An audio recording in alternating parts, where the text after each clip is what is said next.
Welcome to Eagle Angle on this wonderful Halloween evening. I'm Kate Rampey. And I'm Mandolyn Skipworth. Eagle Angle is a student-produced newscast live from the campus of Oklahoma Christian University. It's homecoming week and there's plenty going on. Tonight is the annual Halloween costume contest starting at 9:15 in Judd Theater. Participants in this contest have a chance to win a $200 cash prize. Also this evening, you were invited to put together musical goodie bags and outreach missionary letters at 8:30 p.m. in the conservatory in the Garvey Center. Tomorrow begins the showings for the OC musical Oklahoma at 7:30 and will continue throughout Saturday. The homecoming scavenger hunt is still going on, and you have until Friday the 2nd to figure out all the riddles and visit all the sites. The ones who have the most points by Friday are the winners, so go out and have fun on the hunt. Finally, the 2018 Homecoming Alumni Dinner will be taking place on Friday, November 2nd at 5:30 p.m. in the Gaylord University Center. Tickets are $25 each or $40 for 2 people.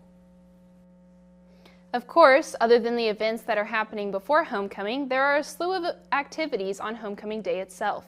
Kicking things off is the Alumni Breakfast at 8 a.m. where clubs will meet up with their alumni and spend time looking back on where they came from.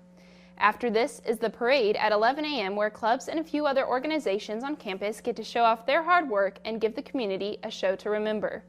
Then there will be a free lunch and meet and greet in the Student Center provided by U Dining. Then finishing the day off are the homecoming basketball games where the winners of homecoming will be announced alongside the homecoming king and queen. This last Sunday, residents of the Phase 6 apartments may have heard a disturbing sound. On the 28th of October, there was a misfiring of a loaded handgun within the Phase 6 apartments. Campus police responded quickly to the situation to discover exactly what happened. Here's an exclusive statement from the Chief of Police, Greg Giltner, on campus about the situation. Investigation is still ongoing right now. What I can tell you is we have no injuries. There was no one injured during this incident. A student had a loaded firearm in his dorm room or the apartment and was trying to unload it in an attempt to bring it to the police department to check it in as per policy. They're not supposed to have a loaded firearm on campus. But he had arrived with a loaded firearm on campus. In an attempt to unload it, he accidentally discharged it and went through an exterior wall and into the ground outside. No action has been taken on the student at this time, as this is an unprecedented issue on campus. This is a good reminder to all students and faculty that firearms are not allowed on the campus, and they should always be treated with extreme care. Campus police would also like to remind you never to hesitate to call them to inform them of any situation, and that they can be always reached at 405-425-5500. Attention all students, as Thanksgiving break begins to quickly approach, we want to remind all students of the upcoming schedule change. The week of Thanksgiving, classes will be changed to compensate for the days lost during fall break. Your regular Thursday and Friday classes will be held on the Monday and Tuesday before break. So Monday, November 19th, go to your Friday classes, and Tuesday, the 20th, go to your Thursday classes. Penny Wars is back, and this year there is a wonderful group of participants. This list includes Neil Arter, Gary Jones, Trent Dobbs, Caitlin Creel, Samantha Goodrich, Seth Jones, Madison Wondra, Darian Dalton, Bobby Kern, and John Osborne. From now until Friday the 2nd, there will be jars outside of the Student Life office where you can put in change. The top 3 participants will be pied in the face at the pep rally on Friday night. All money raised goes to support outreach in their project this year. Speaking of outreach, they will be the recipient of the Homecoming Philanthropy Project. They plan to spend the money on Christmas care packages to OC missionaries out in the field and to help them travel to more places to spread the goodwill of God. Here's what Outreach President Joshua Clemens has to say about this year's project. It means so much to be receiving this money, this philanthropy money, because it shows that our student body and our school as a whole still really values missions and values service.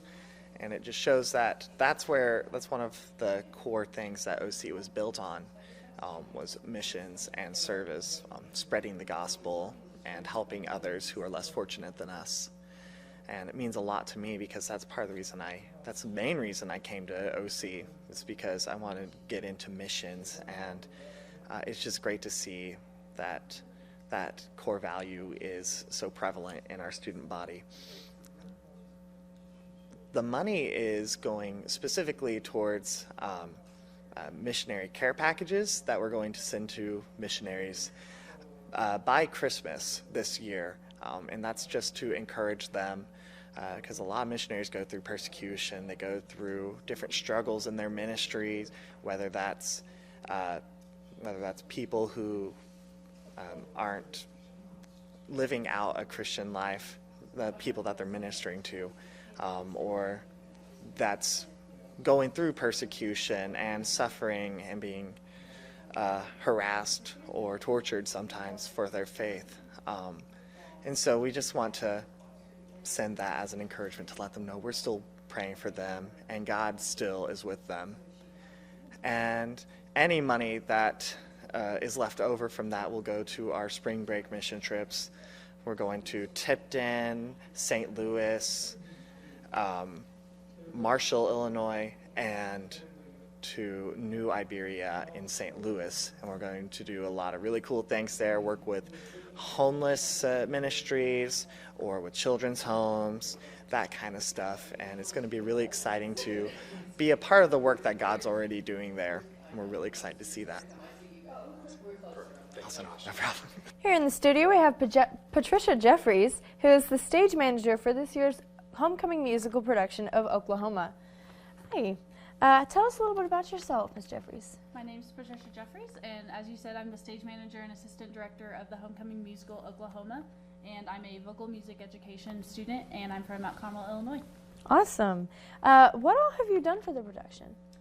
As assistant director, I sit in to the rehearsals and I take notes for the director, any changes she makes, any blocking, any light sounds, or anything that she really needs in the production, I take notes for. So that way, whenever we're on the stage with the set and the lights and the sound, I control the show with the notes that she gives me, and I call for the lights and the sound.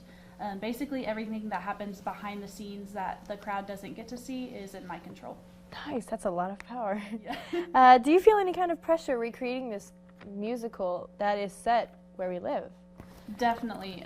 Not growing up in Oklahoma, I didn't really know the show, and I'd only seen it once before a long time ago, and so it was intimidating coming into a production that everyone here has grown up listening to the music and knowing the story, and so coming into that was pretty intimidating, but as soon as you start to get to know the show and you go into the rehearsals every night for several months, you really feel a part of the production, and it gets more and more comfortable every day. Awesome. How do you feel everything is coming together? It's going great. We have one more night to go, and we haven't reached our peak yet, which is a good thing, and we're just so ready for an audience. Yeah, I'm excited to see it. How is this show different from others you've participated in?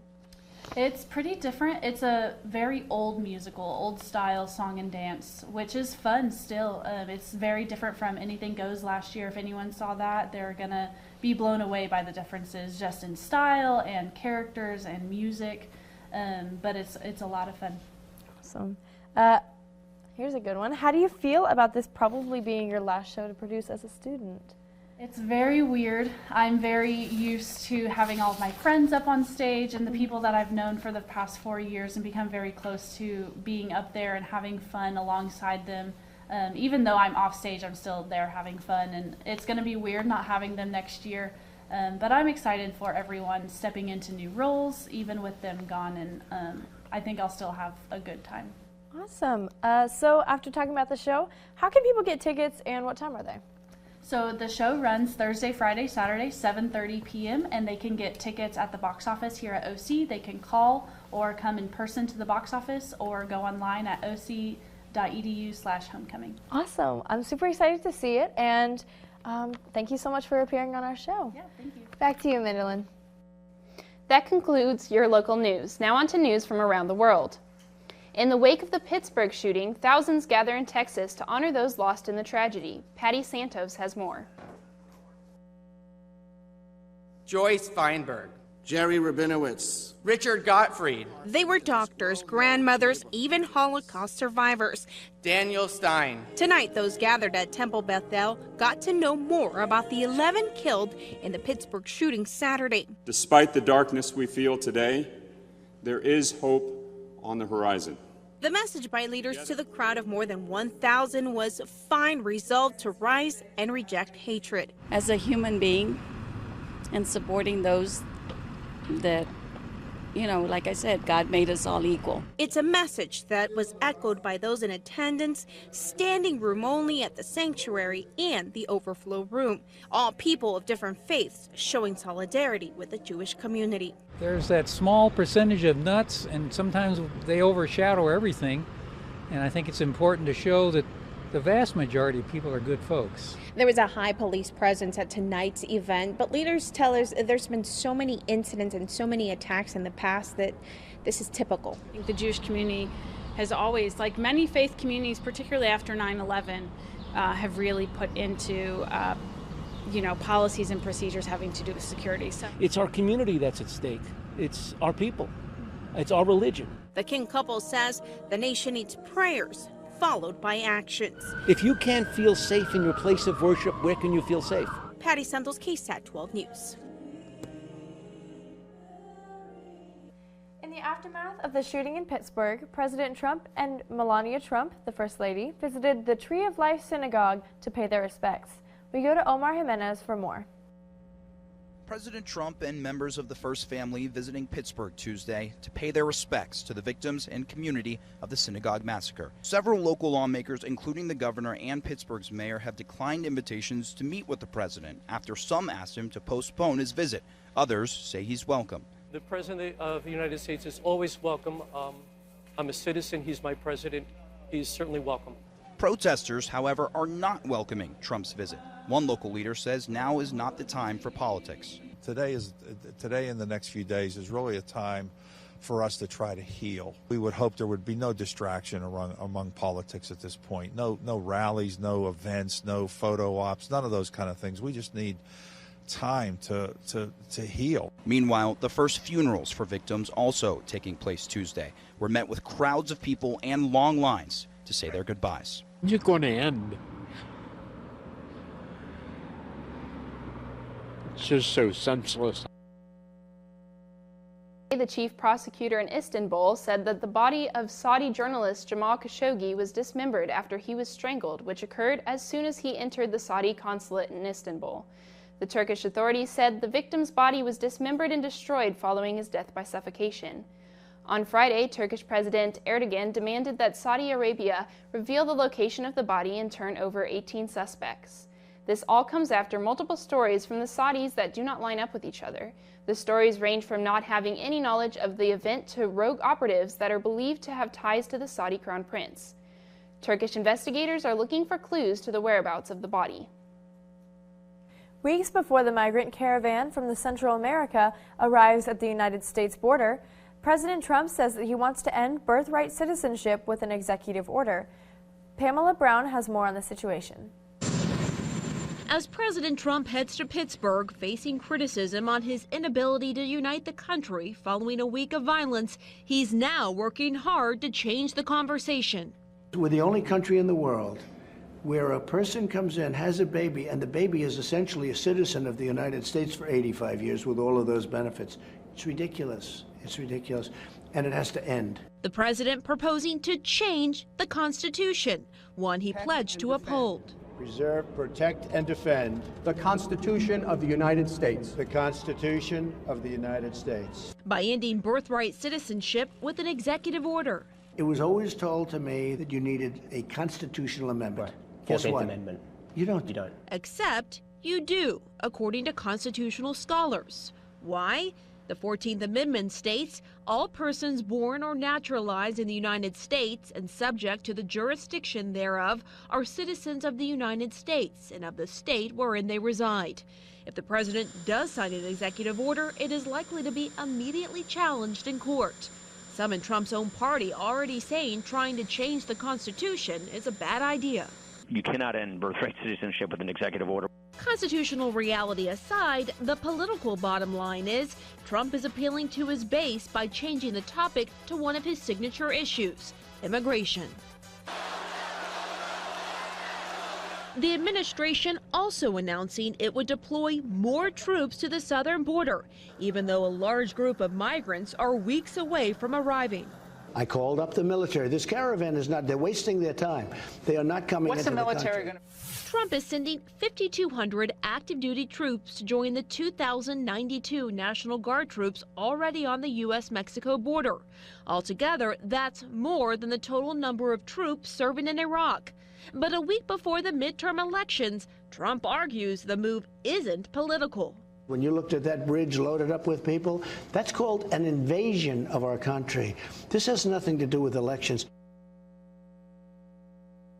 In response to the unknown number of migrants coming from Central America towards the United States southern border, American troops are already being deployed.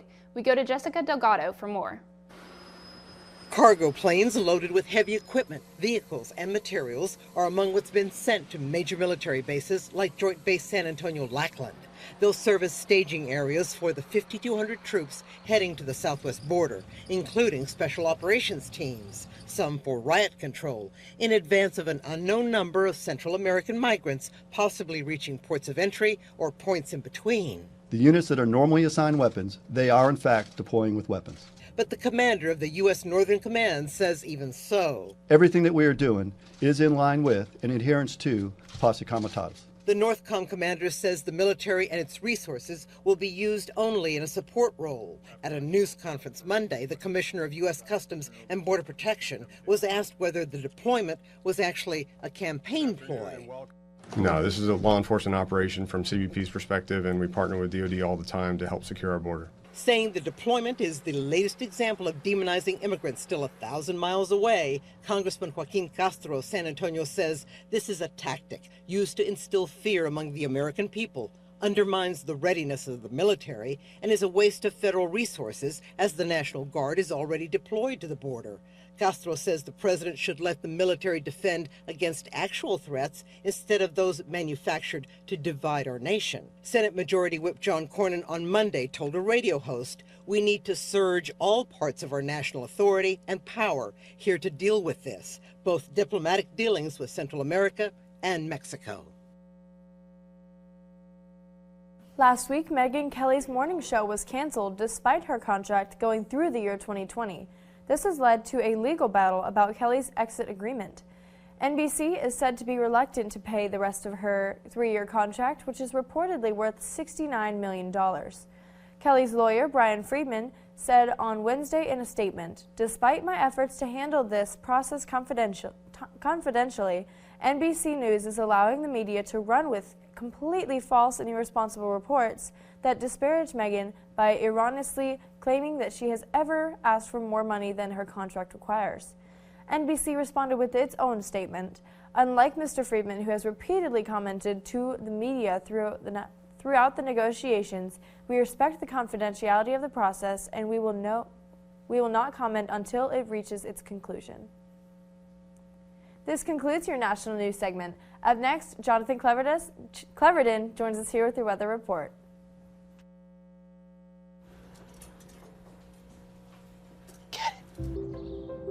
Get it.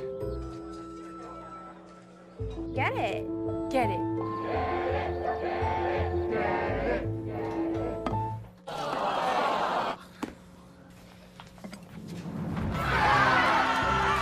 Give your town a reason to celebrate, because every Goodwill item you bring home brings job training and more to your community. Goodwill, bring good home. Hello. Hi, I'm from Blue Hood Stone Barns. We brought a meal for you and I'm here to serve it to you. Okay, great. Come in. Zucchini carbonara, made from zucchini that was harvested earlier this morning. Again? Hey, Dan Barber. You have room for a little bit more? Come on in. Brochettes, the sausage. So when we made that zucchini carbonara, you know, they're the end pieces of the zucchini, and they're the cores that we cut away, not to mention zucchini flour. Usually those get thrown out. We use them to create an entire second dish. Does that, oh. Again? I'm here to bring you your third course. It's the vines from your zucchini. We'll have a little zucchini stem pasta, a different experience of zucchini. When we start to think differently about our food, we can get a lot more out of it. This is delicious. What do you think we can make out of this? 40% of food in America is never eaten. Cook it, store it, share it. Visit savethefood.com. Jonathan Clever joins us here in the studio. John, what kind of weather can we expect this week? Well, Kate, you can expect a lot of clouds. But before I get into that, let's take a look at what it is right now. Right now, it is 51 degrees. It's kind of chilly, but it feels like 47 because it is cloudy and we can't see the sun. So that is why it's colder. Let's take a look at what it is across the state. Across the state, it's 45 in Guyman. It's really cold up there. 55 in Ponca City, 52 in Durant, 51 in Ardmore, 50 in OKC. So overall, a lot of 50s. So it's cold. Let's take a look at what it is going to be like tonight for all those trick-or-treaters. First, we're going to do the weekend weather highlights. Okay, cloudy throughout the weekend because it's that time of the year. The birds are flapping south. It's cold. And we will reach the low 70s on Saturday. So, I mean, we might get a little break, but, you know, who knows. Winds up to 17 miles per hour, so make sure you watch out for that wind chill. It's going to be colder. Put on a rain jacket or something just to break that wind. All right, let's take a look at the 5-day forecast. 5-day forecast will be 61 degrees tomorrow with a low of 45. AM clouds, however, we will have PM sun, which will lead slightly into Friday. It will be partly cloudy. We'll see the sun throughout the day, the high of 64 and a low of 45. Saturday will be mostly cloudy, not partly, with a high of 70 and a low of 45. Then we're going to go back to partly cloudy on Sunday with a high of 60 and a low of 47. So make sure, you prepare for clouds because Monday it's going to be the same thing. AM clouds and PM sun with a high of 67 and a low of 47. So overall, we're going to be seeing a lot of clouds, so make sure you look at the sky. There's a lot of cool patterns out there. That's all I got. Back to you, Kate. Thank you, John. Coming up, we've got Brennan Spear with the Full Scoop in Entertainment. Stay tuned. Action!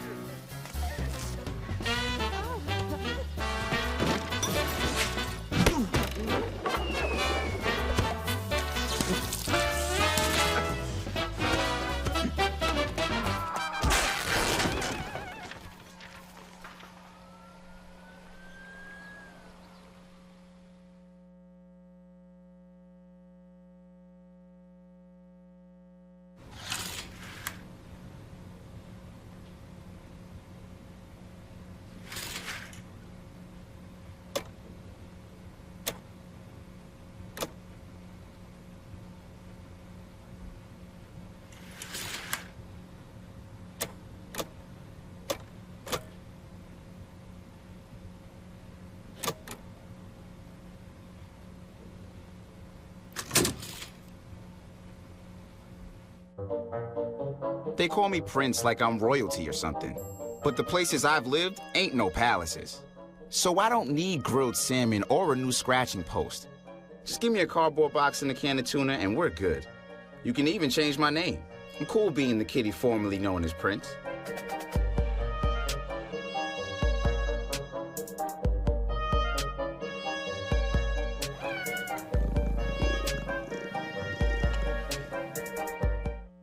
Welcome to the Entertainment Corner. I'm your host, Brendan Spear. Starting us off this week, actress Nicole Kidman made an interesting arrival to the premiere of her movie, Boy Erased. On the way to the premiere, Kidman got a flat tire, but instead of stopping and getting the flat fixed, she just kept driving for another 10 minutes to get to the premiere on time. Apparently, it wasn't just the rush that stopped Kidman from changing the tire, as she is quoted saying, "I wish I could say I knew how to change a tire. I can't cook, I can't change a tire." Boy Erased is scheduled to start playing in theaters November 2nd. Actress Hilary Duff gave birth to her second child earlier this week with her boyfriend, Matthew Coma. The couple have been together for over a year now and are glad to welcome their baby girl, Banks Violet, into the world. Prince Harry got destroyed this past week by wife Meghan Markle in a gumboot throwing contest. A gumboot is essentially a rubber rain boot, so as you can guess, a gumboot throwing contest is seeing who can throw the gumboot the farthest. After Harry's loss, he demanded a rematch and said that he'd be taking home the trophy the next time. Gumboot throwing is done every year in the island town Tahape, where there is actually an annual Gumboot Day that started back in 1985. That's all I've got for entertainment this week. Let's head back to the desk with Kate. Thank you, Brennan. Brianna Barker is here with your Eagle Angle Sports Report. Brianna, how are the Eagles doing? Thank you, Kate. Oklahoma Christian women's soccer team played their final 2 games of the season last weekend. Last Thursday, they played at Lubbock Christian, and the Lady Chaps scored twice in the first 9 minutes and won the game 6-0. The women also played on the road last Saturday at Newman, which would be their last game for the 2018 season, where they would lose 6-8. The Lady Eagles' final record for the season is 1 win and 16 losses. Moving on to the men's soccer team, they played their final 2 games of the season last week as well. Last Thursday, the men played at St. Edwards, and they lost 2-0. On Saturday, the men returned to action where they played at number 6 ranked Midwestern State for their final game of the 2018 season. The men lost a close one to the Mustangs by a score of 1-0. Midwestern State is the 2018 Heartland Conference North Division winner. They outshot OC 25-2 in the game. The men finished the season with a record of 6 wins, 11 losses, and 1 tie.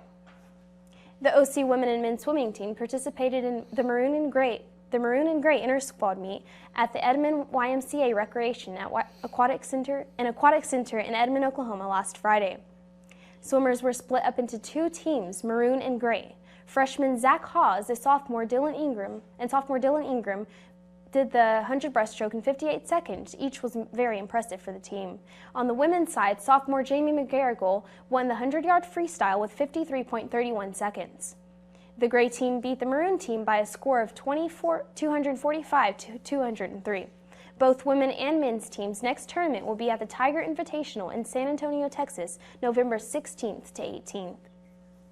Last Wednesday, Oklahoma Christian Lady Eagles golfer Abigail Ridsby was named Heartland Conference Player of the Week after she won the Oklahoma Intercollegiate Tournament in a 4-hole playoff with Junie Kaw of Tarleton State. Rigsby is now 2 for 2 in the playoff wins for her career.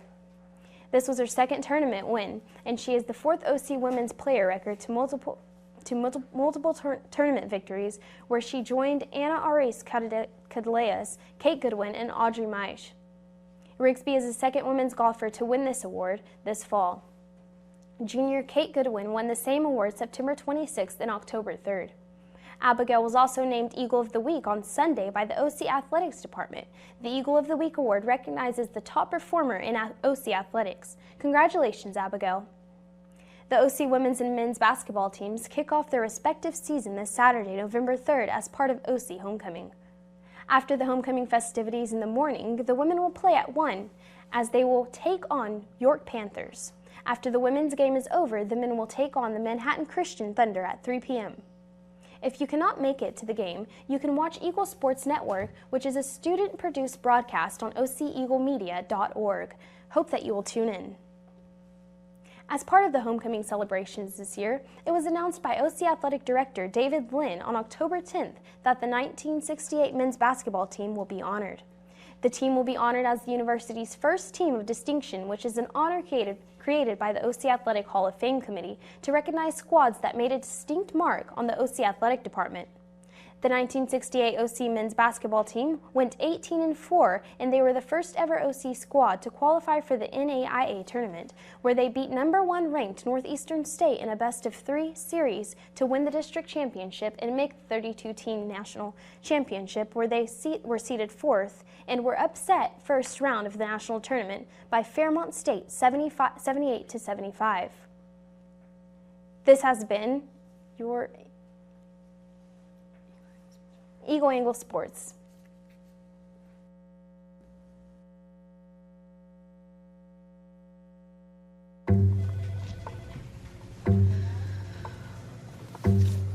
Please have a seat. I'll be honest. Your resume, not what I'm used to. I know. Okay, so what would you bring to my company? What do you need? I need a hard worker. Good. I've got 2 part-time jobs and to help my parents pay the bills. I need problem-solving skills. I got through high school without a car, a phone, or a computer. No college degree, though. Not yet, but life's taught me a lot, and I'm ready for more. Well, you're not the Eagle Angle, where it's your campus, your news.